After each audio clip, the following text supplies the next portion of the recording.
Right. We just heard from the lieutenant governor at a news conference that just began about 20 minutes ago. We have 6 confirmed fatalities because of these wildfires. You know, this is likely Hawaii's worst natural disaster since Hurricane Iniki 30 years ago and the Kilauea eruption in 2018. So moments ago, the governor, Josh Green, called in and said this fire is catastrophic.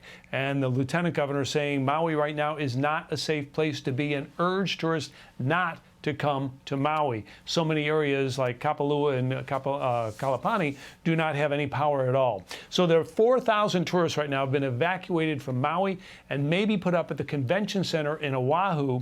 Firefighters are battling 3 fires, including one near Lahaina. That is Hawaii's first capital. It's a historic whaling town. It's filled with shops and galleries and restaurants. Been there many times. A pilot who flew over it said some 200 homes have likely been destroyed, and the entire town looks like it has been as well. There are dozens of charter boats that were tied up and pleasure boats that were tied up in harbor.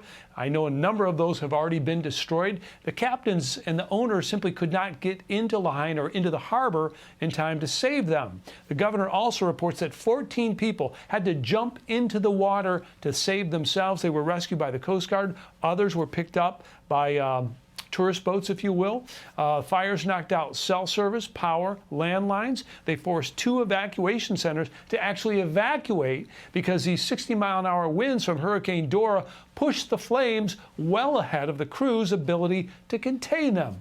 The governor has called up the National Guard to help, and some 1,500 tourists are now stranded at the Kahului airport because they're unable to reach the resorts they wanted to go to. They got to move them elsewhere as well. They could move them out towards Wailea. It's an area that does have power, but there's a fire out there as well. So problems on the island right now. Maui Memorial says it's treated about 20 burn victims. 3 were airlifted to Honolulu for emergency treatment.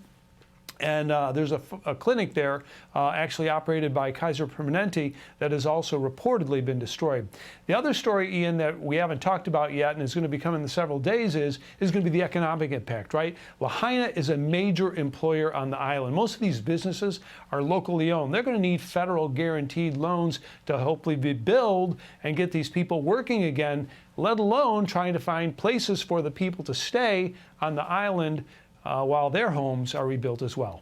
Back to you. Right. A lot of questions that need answers. And as you mentioned with this tragic update, confirmed lives lost now, 6 of them. And as you told us, a lot of history lost as well. Fox News senior correspondent William Lajeunesse, thank you. I'm Amy Freeze. Welcome to Fox Weather's YouTube page. We have more great videos on the way, so make sure to subscribe to stay updated on all things weather.